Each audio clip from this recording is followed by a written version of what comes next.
Idam nama Rishibhya Purvijebhya Purvebhya Pankirtya. Respected chair,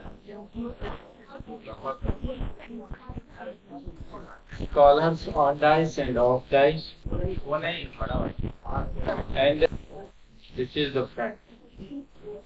Maybe 1 to 2 to 3% laws have been extracted from our tradition, particularly in the area of Hindu Marriage Act and Hindu Property Act.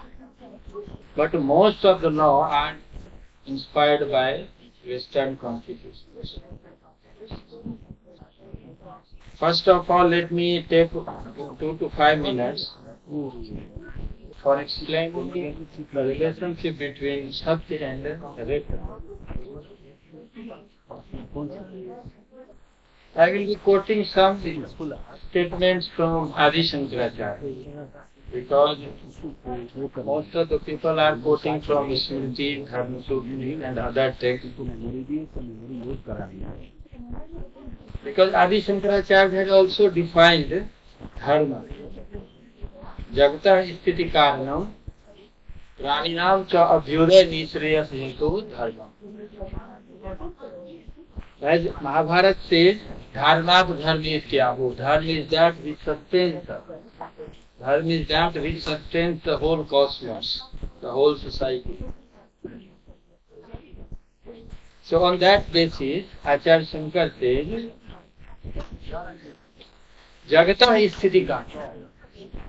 Dharma is that which sustains the whole Jagat.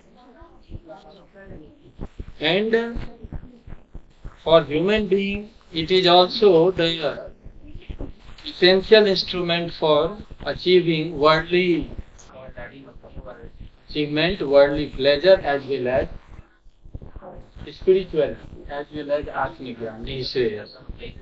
So we can move towards both of the goals only through Dharma. And our Rigveda so many times use this term Satya and Rita. Ritam cha satyam cha vidya tapsodhya jayata. Many more other statements. Adi Shankaracharya says, Satya is truth. Satya is the essence of the whole cosmos, the whole society, all individuals. So it is abadhit. It is not sublated by any circumstances. But Rit is changeable. Rit represents the cosmic law. And since this Jagat or Sansara is the changing reality, the very derivation of Sansara is Sansarati iti Sansara. गच्छति इति जगत, जो जाता रहता है, जो बदलता ही रहता है, उसी को संसार कहते हैं. And since Rit represents the cosmic order, so it is changeable. It means our dharma has two aspects. Yesterday our Chief Justice of Supreme Court, Justice of Supreme Court, Chauhan ji has already explained that our dharma has two characteristics. One is to be firm in our universal value. But second is also as per the changing order of the society. So when Manu and other Smritikar were defining dharma, then they have taken all these things together.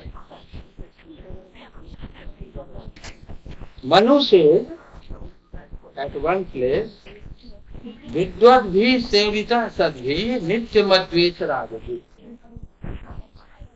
Hridaye na abhigyato yo dharma tam nibodhata. Means, dharma is the conduct adopted by the learned and virtuous people, those who have transcended love and hate at a time. Means we must follow that person who has transcended love and hate at a time. Because a dharmacya, dharmacharya should not be influenced by either love or by any hatred. Why a person is very important in dharma? Because dharma is also a changing reality. So in a particular time, a particular space, a particular context, it is changed. And acharyas or dharmacharyas know that kind of changing. Why? What action to be taken at that time? In Bhagavad Gita, Krishna says, Kim akarm, kim karm, kim akarm, iti kavyo pyatra mohita. So what to do or what not to do? This is very serious kind of thing. So you know, Draupadi was being insulted in, you can know, in the parliament today. And Draupadi was the first lady. First lady means wife of the king. When she was being humiliated, Bhishma Pitama said to the Dharmagya, Dronacharya, they were silent. So, kim karma iti kavyo pyatra mohita. Sometimes we get deluded what to do, what not to do. So, for that context, we must understand our Vedic text, because that gives us the universal values, universal law, and also the Smriti text that gives us the contextual meaning as well as the Vedic meaning. And Dharmacharyas or Acharyas are those who practice that act or that law in that context. So, Acharyas have been accepted as the pramana of that circumstance. Adi Shankaracharya says, Yasmin deshe kale nimitte cha yo dharmo nusthiyate. Yasmin deshe kale nimitte cha yo dharmo nusthiyate. Sa ev desh kal nimittantaresu adharmo bhavati. Tena shastra rite dharmadharma vishayam vijnanam na kasyachidasti. So the same context, same time, same place. What indicates for your dharma? The same context, same time, same place, in different time, in different circumstances. Your same act becomes adharma. So Acharya Shankar says, so Rit cannot be accepted as the non-changeable reality. It is changeable. Yesterday, again our justice indicated that, our Professor Tripathi indicated that it is Gita, it is our tradition that can dare to say that Traigunya Visyo Veda Nistraigunya Bhavati. So, by following dharma, by eradicating adharma, you should move ahead, and at a certain point of time, even you should transcend that dharma. That state is known as the state of Nishreyas. So, dharma which followed in a particular time, place and occasion may be adharma in a different place, time or occasion. So, one has to take recourse to Shastra of that particular time to know what is good and what is bad. So, dharma is subject to change. Now, our Shruti and Smriti both have maintained a proper ratio of where to accept them and where to reject others. Since Smriti represents the universal value, Smriti sometimes may be the opinion of individuals. So whenever there is a clash between Shruti and Smriti, then Shruti will prevail. Shruti Smriti virodhe tu Shruti reva gadya. So this is also a kind of conditioning for our acharyas. Acharya Shankar also indicates that Idanim, at his time, Kalantarepi, and in the past also, अव्यवस्थित धर्मान वर्ण अव्यवस्थित प्रायान वर्णाश्रम धर्मान आचक्षित अव्यवस्थित वर्णाश्रम धर्मान. So sometimes it is not at that state which we want to have. So this is the nature of the creation, this is nature of the society, this is nature of the human being. So Ved has given us two terms, Satya and Rit. Through Rit, through Dharma, we can achieve or we can realize the nature of Satya. In this context, now we can study our Swami Madhav Priyadas has given us a clue. He quoted Chandogya Upanishad, also Brihadaranyaka Upanishad, that there are two types of civilization. Vairochini Sabhyata and Angry Sabhyata. Vairochini Sabhyata means when Brahma said Virochan, to just see your mirror. And when he saw, he said his reflector. And he got the clue that this body is the only reality. And from that time, this Vairochini Parampara, you can say Charvak Parampara. You can say the Daihik Parampara or Indic Parampara. And Indra followed another path. And by his practices, slowly he uplifted his personality and finally he realized the Atma. So Indra is supposed to be the first Atma in that context. Now there is a Daihik Parampara, another is Atmic Parampara. So India, yesterday again it was said, India, where Dharma is prevailing, Dharma includes two realities, two things. One is law, other is conduct. Both at a time. When Francis Bacon is saying something in Britain, because he was the Attorney General of British King, so he is saying something else, but his practice is different. He was also in jail. Still he was Nyayadin.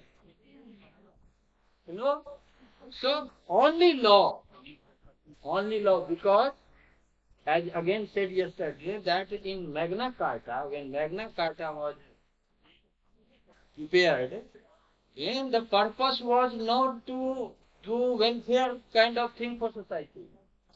It was to impose tax on individuals and more windows, more tax. This was the basis of that king, Magna Carta. And then people resisted, and it was finally after around 200 years it was ended. So that the purpose of that tradition is based on the individualistic approach And when individualistic approach means law work. When society is not working, family is not working, then law works. So, based on individualistic thinking, based on individualistic society, based on anthropocentric universe, where society is individualistic society and the law is to protect individuals' rights. Now we can take example. In European country or America, the relationship between or marriage between male and female is based on contract. Why contract? Because one life, time is linear, you have only one life, and you have these things in your mind that I will not get this body again. So we want maximum pleasure, physical pleasure, sensual pleasure, entertainment, physical pleasure.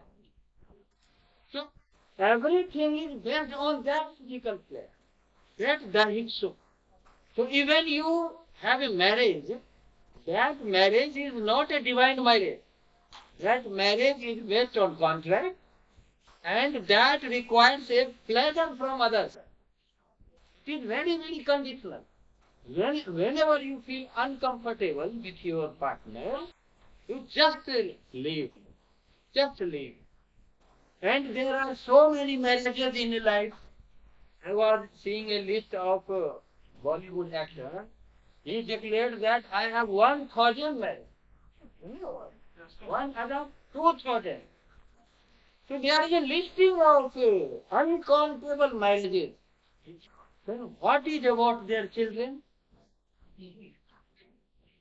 Sometimes husband goes outside but comes with another wife. Similarly with friend. Now you think the psychology of children. So where he should go? Then government has made law. That government will take care of children up to the age of 18. After that, if you suppose that he is now, he can lead his life or her life. In that context, if a stepmother, a stepfather, or others, they are treating that child with a particular cruel mind.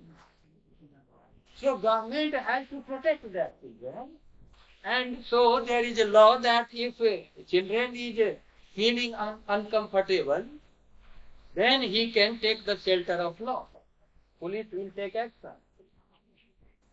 On the contrary, in India, parents spend whole life for children. No concept of 1,000 or 2,000. Only one. Most of the family thinking only one, husband and wife. And they do everything for their children. So in India, the schooling is the most costly. This is psychology. Public, whosoever runs public school, they know this psychology that what fee we want, parents will pay, because parents can do anything, go to any extent for their children. Now we have got the same law for India, for children. If children is complaining, making complaints to police that parents is torturing, parents are torturing, then same law will prevail. If it justified, our justice is also there, and I from this much I say, if you don't understand the psychology, the philosophical foundation of both of the traditions, how can similar law be applied to Indian parents, which has different nature? So this kind of imitation should not be done. Judges should also go through the tradition, understand the value of the tradition. And whenever they feel that a law is necessary, then they must bring law, but taking everything into consideration. One aspect. Other aspect, that in Vairocini Sabhyata, our Gita has devoted one full chapter on Asuri Sampat or Devi Sampat. So who is Asur? असुर को आप ये ना समझें कि असुर मतलब वो सिंह है, वो है, वो है। असुर एक बड़ा टेक्निकल टर्म है। असुर मीन्स असून प्राणाय इंद्रियानि राति गच्छति इति असुरः। जो व्यक्ति केवल इंद्री को प्रसन्न करने में 24 घंटे लगा रहता है उसको असुर कहते हैं। और इंद्रियों को खुश करने के लिए विवेक का कभी प्रयोग नहीं करना, केवल उसको सुखी करने के लिए कार्य करना, ऐसे व्यक्ति को असुर कहा। यही वैरोचनी संस्कृति जिसको हम चार्वाक संस्कृति कहते। लेकिन जो व्यक्ति इंद्रिय को तो सब प्रसन्न करना चाहता है, कामनाएं हमारे यहाँ के 4 पुरुषार्थ में एक काम पुरुषार्थ है। आपकी जो भी इच्छाएं हैं जीवन की वो पूरी होनी चाहिए, लेकिन that should be governed bye धर्म। धर्म से नियंत्रित यदि धन कमाता है कोई, नियम के अनुसार कोई धर्म कमाता है, नियम के अनुसार कोई इच्छा पूरी करता है, तो वो सुखकारी होता है। लेकिन यदि अधर्म के आधार पे आप उस धर्म को, उसको, इच्छा को और पैसे को पूरा करते हैं तो वो आपके लिए दुख करता है। तो ये जो वैरोचनी सभ्यता है, पूरा का पूरा वेस्टर्न सोसाइटी जो है वो इंडिविजुअलिस्टिक लाइफ, बॉडीली प्लेजर, ऐंद्रिक सुख, इसको लेकर के मैग्ना कार्टा से लेके आज तक सभी लॉ उस पे बेस्ड है, क्योंकि एंथ्रोपोसेंट्रिक लाइफ है, मॉडल है उसका। यानी डेकार्ट तो कहते हैं I think therefore I exist. Who is thinking? It is human being that thinks, other than human being is non thinking, so non-conscious. So within human being, there is a higher thinking being, lower thinking being. Europeans are higher thinking being. Other than Europeans are lower thinking being. So they have full right to dominate over other lower thinking being and make them civilized. All laws are based on that philosophy. So you study sociology, political science, law, any streams of knowledge. Finally, everything goes to the same point. Should we imitate everything based on that philosophy? Regarding feminism, what is our philosophy? Our philosophy is, Ved says in the first chapter of Brihadaranyaka Upanishad, there was singular, जो विधाता हिरण्यगर्भ की चर्चा तब से हो रही है कि there was singular principle that was not enjoyed with himself or herself. He divided himself into 2 parts. अपने को 2 भागों में बांट दिया, half part male principle, half part female. और उदाहरण दिया अर्घ भृगुलमी, दाल के दाने से, कि अंदर में दाल के दाने के 2 हिस्से होते हैं, दोनों पैरेलल है, दोनों एक दूसरे को कॉम्प्लीमेंट करता है, दोनों मिलकर यूनिट बनाता है। हमारे यहाँ स्त्री पुरुष का ये सिद्धांत, इसमें न तो कोई बड़ा है न छोटा है, दोनों मिलकर के आगे बढ़ता है। पाणिनि के अष्टाध्यायी तक सूत्र बनाया पाणिनि ने, पत्युर्नो यज्ञ संजोगे, जीवन का कोई भी कार्य होगा बिना स्त्री पुरुष के होगा ही नहीं, उसको माना ही नहीं जाएगा कि ये कार्य पूरा हुआ। ये हमारी फिलॉसफी है। 27 ऋषिकाएं कॉन्ट्रीब्यूटेड टू मेक वेद। वेद की 27 ऋषिकाएं भी है, स्त्रियां भी है। और बाद में we have a tradition from Maitreyi, Gargeyi to Bharati. We have tradition and now even Manu का पहला चैप्टर कोई नहीं पढ़ता, बाद का सब पढ़ता। मनु कहते हैं उसी बृहदारण्यक की लाइन को एज इट इज रखते हुए, द्विधा कृतात्मनो देहम अर्धेन पुरुषो भवत्। मैंने अपने को दो भागों में बांट दिया, विधाता ने अपने को दो भागों में बांट दिया, आधा से पुरुष बना, अर्धेन नारी, और आधा से नारी बनी। तस्याम च विराजम सृजत प्रभु, इस तरह से क्रिएशन हुआ। हमारे यहाँ जो फेमिनिज्म का थ्योरी यहाँ से शुरू होता है, लेकिन हमने क्या उधर का क्या है कि female is the product of the left ring of the man, you know, see, female is supposed to be the subordinate of male forever. उनकी यह फिलोसफी है। 250 साल के इतिहास में अमेरिका में कोई स्त्री राष्ट्रपति क्यों नहीं बनी? सबसे मॉडर्न कंट्री, दुनिया को उपदेश देने वाला, लेकिन because they do not believe that स्त्री can, a woman can lead the nation. हमारे यहाँ 1947 से हम आजाद हुए, फिर हम अपने मूल रूप में आ गए। तो वहां का जो वुमेन के लिए लॉ है वो यहाँ कैसे अप्लाई होगा? 12वीं शताब्दी से 1947 तक आप छोड़ दीजिए, वो आपका रूल नहीं था। उस समय जो भी चीजें डेवलप हुई है वो भारतीय किसी जानकार ने या शासक ने नहीं नियम बनाया, वो नियम आक्रांताओं का नियम था। 1947 से हमारा नियम शुरू हुआ है।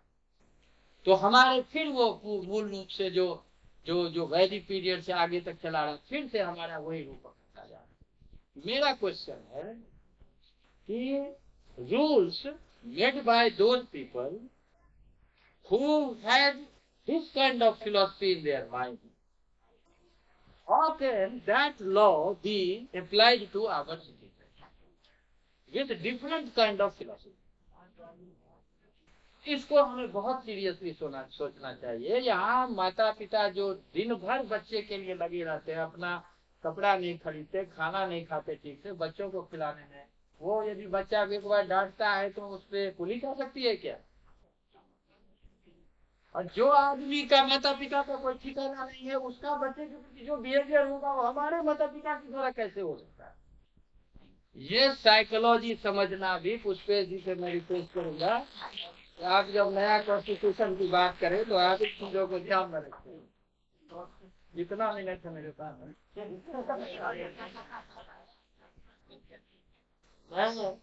हमारे यहाँ असुर और दैवी संपर्क में असुर का जो है डेफिनेशन गीता में दिया। मैं जो बोल रहा हूँ कुछ अपनी तरफ से नहीं बोल रहा। गीता में कृष्ण कहते हैं धो भूत सर्गो लोकेस्मिन दैव आसुर एव, ठीक है, दैवो विस्तर सह प्रोक्तम आसुरम पार्थ में। दोनों आप सब पढ़िए, ये 16वां है। हम जो भी निर्णय लेते हैं, जैसे अभी कल भी चर्चा हुई, आज भी चर्चा हुई, पर्यावरण पे, हमारे justice from Kerala, he was speaking on this issue subject, and he quoted so many statements from our tradition for environmental protection. एक दो चीज बच गई, जैसे ऋग्वेद है, ऋग्वेद में आती है महद उल्व। महद उल्व किसके लिए पता है? Ozone layer. ऋग्वेद के ऋषि कहते हैं कि the whole earth is protected by membrane, बृहद membrane, that is not a बृहद उल्व। उल्व कहते हैं ना, गर्भ में बच्चा जिस झिल्ली से प्रोटेक्टेड होता है उसको उल्व कहते हैं। जैसे बच्चा प्रोटेक्टेड होता है वैसे पूरा अर्थ प्रोटेक्टेड है। कहते प्रोटेक्ट दैट माधव। जब तक आप उसको प्रोटेक्ट नहीं करेंगे तो आप प्रोटेक्टेड नहीं रहेंगे। आप देखिए पृथ्वी की चिंता है कि उसके लेयर्स शुड बी प्रोटेक्टेड।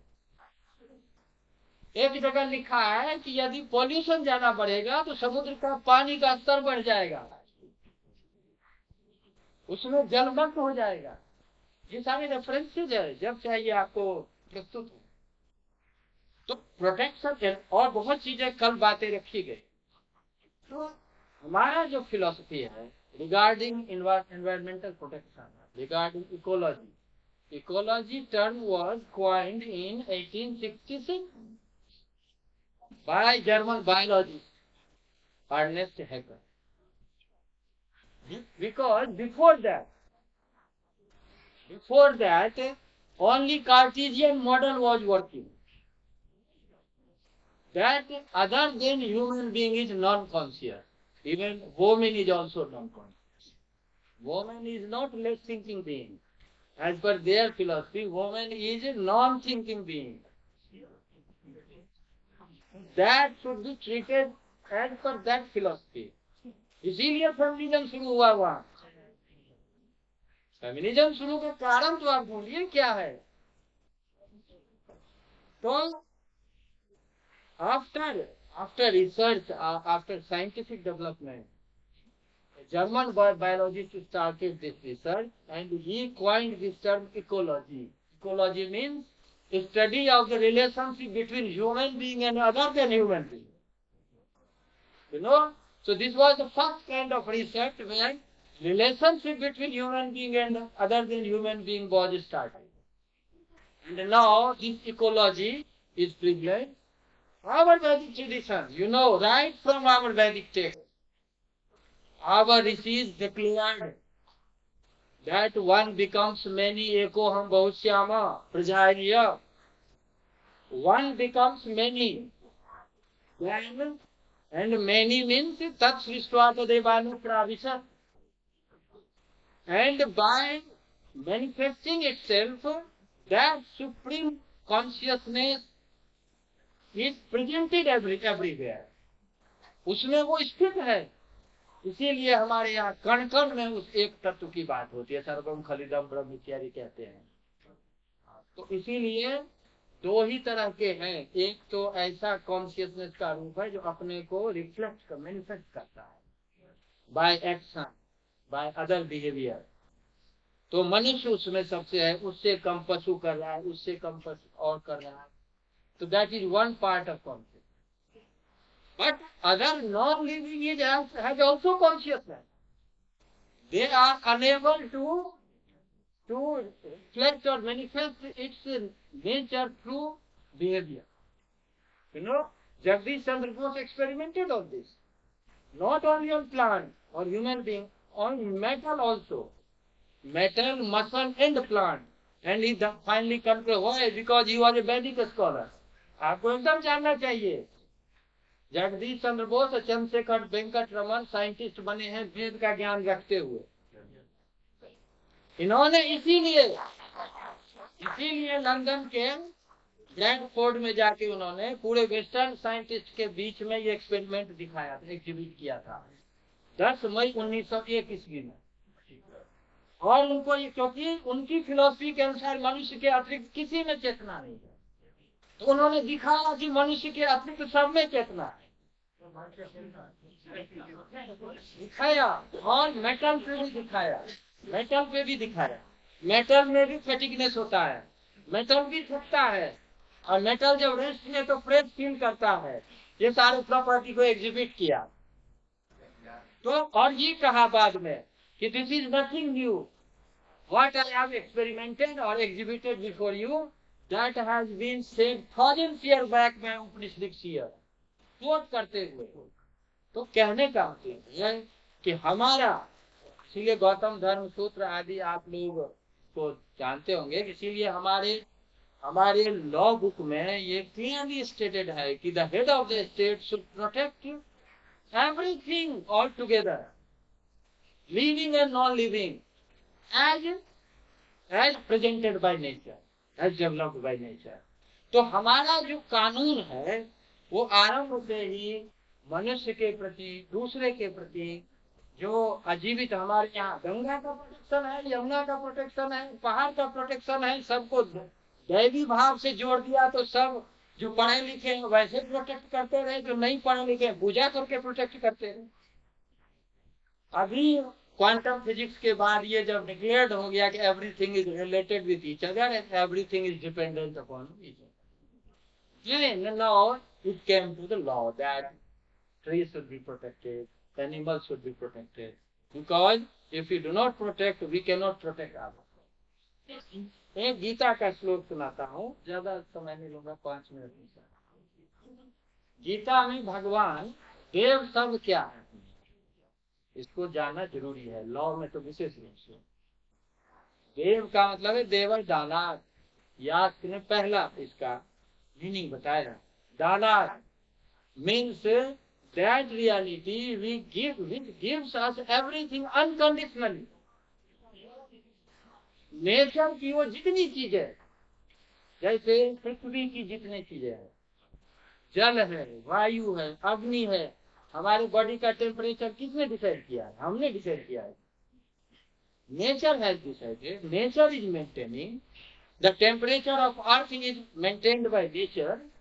तभी तो कह रहे हैं कि 1.1% नेचर, ये अर्थ का हीट बढ़ जाए तो दुनिया में भूचाल आ जाए। ये जो मेंटेन करने वाले जो प्रकृति के तत्व है ना, उसी को अग्नि देवता है। हमारे लिए प्यूरिफाई करके जल को लाने वाला जो प्रिंसिपल है नेचर का, उसको जल देवता है। पृथ्वी का वो सारा प्रोसेस, जिस प्रोसेस के थ्रू इस पृथ्वी के ऊपर सारी चीजें उपलब्ध होती है, हमारा डेवलपमेंट होता है, उसको पृथ्वी देवता। वायु जितना परसेंट ऑक्सीजन चाहिए उतना ही ऑक्सीजन का परसेंटेज है। आप समझ नहीं है कि एक इस पे साइंटिफिक रिसर्च हुआ था, उसमें ये आया कि यदि 21% से 24% ऑक्सीजन बढ़ जाए तो अपने आप सब पूरा प्लांटेशन वर्ल्ड ही नहीं रहेगा, अपने आप आ गए। तो ज्यादा ऑक्सीजन होना भी खतरनाक है, कम ऑक्सीजन होना भी खतरनाक है। इसको मेंटेन कौन करता है? इसको वायु देवता है। अर्थ के बारे में हम तो शुरू से माता भूमि पुत्रो हम पृथ्व्या भूमि सूक्त हमारे ऋषियों ने लिखा, आप पढ़े, सबको अपनी जगह कोर्स में है। हम मानते हैं अर्थ को, सब चीज को कॉन्शियस मानते हैं, अर्थ को तो मानते ही है, माता ही मानते हैं उनको। वो पता है जब इकोलॉजी शब्द का डेवलपमेंट हुआ तो 1986 में यूएनओ ने कमिटी बनाई। कमिटी में उस इकोलॉजिस्ट और जो साइंटिस्ट थे, इवन जो जियोलॉजिस्ट थे, इसमें बहुत सारे एडवर्ड सूस, वर्धनास्की, बहुत सारे जियोलॉजिस्ट थे। उन्होंने अर्थ पे रिसर्च शुरू किया और अर्थ पे रिसर्च करते हुए उन्होंने पाया कि there is something internal process which manifests itself as the outer part of the earth. So, the outer part of the earth, for example, trees, animals, any other thing which resides on this earth, that is nothing but the manifestation of the inner process of earth. So, there is an identical relationship between inner process and external order. ये वैज्ञानिकों का निष्कर्ष है। तो कहा कि जब पृथ्वी के चारों ओर सारी चेतना ही चेतना है तो पृथ्वी के अंदर के प्रोसेस में अचेतना कैसे हो सकती है? इस आधार पे डिक्लेयर किया गया कि अर्थ इज ऑल्सो कॉन्शियस। और फिर अर्थ चार्टर 2000 बना। अभी यूएनओ को वेबसाइट पे देखिए आप, अर्थ चार्टर 2000। अर्थ चार्टर 2000 में जो प्रियम्बल है उसके फर्स्ट लाइन है, अर्थ आवर होम इज अलाइव। उसको वैसे ही ट्रीट करिए जैसे किसी कॉन्शियस को ट्रीट करते हैं। हम आप बताएं कि हजारों साल से हमारे ऋषियों ने सबको चेतन मानते हुए लोगों को पृथ्वी माता की जय, दुनिया के लोग हंसते थे। अब सारे साइंटिस्ट का वो कंक्लूजन है कि earth is alive, the biggest living reality in this planetary system. तो बहुत सारी ऐसी चीजें हैं। मैं इन देवता के बारे में बात करके समाप्त करता हूँ कि देवता जो है, अपने देव पूजा हमेशा क्यों कहा गया? देव पूजा करो। देव पूजा is nothing but to protect natural बेटी, नेचुरल प्रोसेस। और वो प्रोटेक्ट करते हुए ही हमने सबको प्रोटेक्ट किया है, नदी को प्रोटेक्ट किया है, सबको प्रोटेक्ट किया है। अभी जो जितना वेस्टर्न एजुकेशन ले रहे हैं उसका तो पर्पस जमुना है ना, गंगा है ना, करोड़ का करोड़ खर्च करते जा रहे हैं। जमुना में जो कालिया नाग के बाद दूसरी स्थिति यही आई है। कालिया नाग का क्या मतलब था? आप पढ़िए, उस समय का गाय पानी नहीं पी सकती, वहां कोई जाता था तो मर जाता। इसीलिए भगवान कृष्ण को भगाना पड़ा। कालिया नाग को भगाने का मतलब उसमें जो पॉल्यूशन था उसको भगाना ना। फिर यमुना स्वच्छ हो गई। अभी यमुना की वही हालत है। आदि शंकराचार्य का एक यमुना कम है। गंगाष्टकम है, नर्मदाष्टकम है, आप पढ़िए उसको, वो केवल इकोलॉजी है। हम अपना नहीं पढ़ते क्योंकि हमें दूसरे को नकल करने की वो जेनेटिक प्रॉपर्टी डेवलप होगी। होता है, ये साइंस की बात है, मैंने रिसर्च कराया। यहाँ यदि आपका एनवायरनमेंट यदि वैसा हो जाए, आपका खान पान उठना बैठना होता है, तो आपकी जीन की प्रॉपर्टी बढ़ जाए। इसको कहते हैं वो एपिजेनेटिक्स। पहले जेनेटिक्स था, जेनेटिक के जो आता था पेरेंट्स से, तो वो ऐसी चीज वर्क करता था। अब आ गया epigenetics. If your environment is positive, your lifestyle is positive, your company is positive, then your genetic property will change. Hello. Yes, simple. तो हमारा 100-150 साल या 800 साल जो भी आप कहते हैं, उसमें जेनेटिक प्रॉपर्टी बदल गई। तो बदल गई तो हमारी अपनी टेक्स्ट पढ़ने की दृष्टि खत्म हो गई। पहले 50 साल 60 साल तक हम तो जेएनयू में भोगे हुए हैं सारी चीज। तो जो कुछ भी आप अपने टेक्स्ट की बात करिए तो बस यूजलेस। तो वो जो चीज है वो इसको बदलना पड़ेगा। मैं आदि शंकराचार्य के जमुनाष्टकम का श्लोक सुना रहा हूँ। यमुना का वो कैसा वर्णन करते हैं, यमुना का ये अवहाल, ये मॉडर्न एजुकेशन का है। सारी दिल्ली में सबसे बड़े इंस्टीट्यूट, सबसे बड़े नीति हमारे सारे जजेस बैठते हैं। तो जज जरा यमुना में जाके पानी पी सकते हैं। तो ये कौन मॉडल है एजुकेशन का जो आपके सामने नाक के नीचे नदी बह रही है, जो लाखों वर्ष के नेचर के खिलाफ ये नदी बह रही है, और उसको हम पानी नहीं पी सकते। शंकराचार्य क्या कहते हैं, मुरारिकाय कालिमा नाम वारी धारिणी त्रिनीकृत त्रिविष्टपा त्रिलोक शोक हारिणी मनोनुकूल कूल कुंज पुंज धूत दुर्मदा दुनो तुम्हें मनोमलम कलिंद नंदिनी सभा। कालिंदी, मेरा मन खराब होता है जब आपके तट पे जाते हैं तो मन पवित्र होता है। हमारे अंदर कोई समस्या और आपके पानी पीते हैं तो वो सारी समस्या दूर हो जाती। यही गंगाष्टकम के बारे में। नर्मदाष्टकम का आप सुनिएगा, पूरी इकोलॉजी है। तो दंगुलीन दीन मीन दिव्य संप्रदायकम कलो मलो भारहारी सर्व तीर्थ नायकम सुमच्छ कच्छ नक्र चक्र चक्रवाक शर्म दे त्वदीय पाद पंकजम नमामि देव। वही घड़ियाल है, वही कछुआ है, वही मछली है, सारे पक्षी घूम रहे हैं, पेड़ पौधे बिल्कुल अपने दिव्य रूप में है।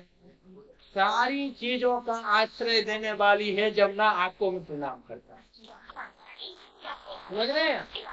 गंगाष्टकम लिखते हुए वो कहते हैं कि भले ही छिपकली रूप में जन्म हो, आप पढ़िए गंगाष्टकम, भले ही छिपकली के रूप में मेरा जन्म हुआ, मैं आपके किनारे रहूं और राजा न बनूं जो आपसे दूर बैठा। ये गंगाष्टकम है। कहने का मतलब कि ये कौन लॉ है, ये कौन मॉडल है, मुझे समझ ही नहीं आ रहा है कि जो नदी को प्रोटेक्ट नहीं किया, 50-100 वर्षों में नदी को पीने लायक नहीं रखा। दिल्ली में तो स्कूल बंद हो जाता है पॉल्यूशन के कारण। आपको पता हुआ हम सब की क्या हालत होगी, आप समझ रहे हैं। जो वृद्ध लोग हैं उनका क्या सांस नहीं ले सकते, ये हालत है। और हमारे सारे लॉ बने हुए और 1000 का 1000 करोड़ जो है वो जा रहा है। कहते गंगा के लिए इतना अभी आवंटित हुआ, 5 साल के बाद सुनते फिर आवंटित हुआ। तो इन सारी चीजों के पीछे हमारे लोगों ने जो प्रोटेक्ट किया, वो प्रोटेक्ट किया उस आध्यात्मिक दृष्टि के कारण, जिसमें हर एक ने उसी तत्व को देखा, उसकी पूजा की, उसकी सुरक्षा की, और इस आधार में हजारों वर्षों से भारत की उस सारी चीजों को सुरक्षित रखा, अपने को भी सुरक्षित रखा। गीता का श्लोक बोलते हैं, लास्ट कर रहा हूं मैं, भगवान कृष्ण गीता में देव का बोलने का मतलब यही था। कृष्ण देवता हम कहते हैं देवान भावयता नैना ते देवा भावयन्तु वः। आप देवता की भावना करें, उसकी उनकी रक्षा करें, मतलब प्राकृतिक जितनी शक्तियां हैं तो वो भी आपकी रक्षा करेंगे। परस्पर भावयन्तः श्रेयः परमवाप्स्यते। If you are protecting each other, taking care of each other, then you will realize the state of happiness. पहला लास्ट श्लोक कृष्ण कहते एवं प्रवर्तितम चक्रम, ये जो चक्र है, ये जो साइक्लिक प्रोसेस है बिटवीन गिव एंड टेक की policy between nature and human being, ये जो दोनों को प्रोटेक्ट करना, लेना देना, ये जो चक्र है, एवं प्रवर्तितम चक्रम नानुवर्तयति, यदि उसका कोई अनुवर्तन नहीं करता, अघायु इंद्रिया राम मोघम पाप से जीवती, तो उससे बड़ा पापी कोई नहीं। अपने यहाँ पाप पुण्य का ये डेफिनेशन है, उधर का डेफिनेशन नहीं कि पाप किए तो मनुष्य बन गए। From corruption is the result of corruption. प्रेम खा लिया तो मनुष्य बन गया पाप के कारण। हमारा ये नहीं, हमारा पाप क्या है कि आपने नेचर को प्रोटेक्ट नहीं किया। जो पंच महायज्ञ की बात, इसी में सारी बात आ जाती, तो आप पाप मोघम पाप सजीवती, कृष्ण कहते हैं वो तो ना जिए तो ज्यादा अच्छा। तो ये हमारा फिलोसफिकल फाउंडेशन है, इस पे घंटों बोला जा सकता है, लेकिन अब मैं वो बस यही मेरा इनपुट देना चाहिए। तो बहुत बहुत धन्यवाद। अभी तो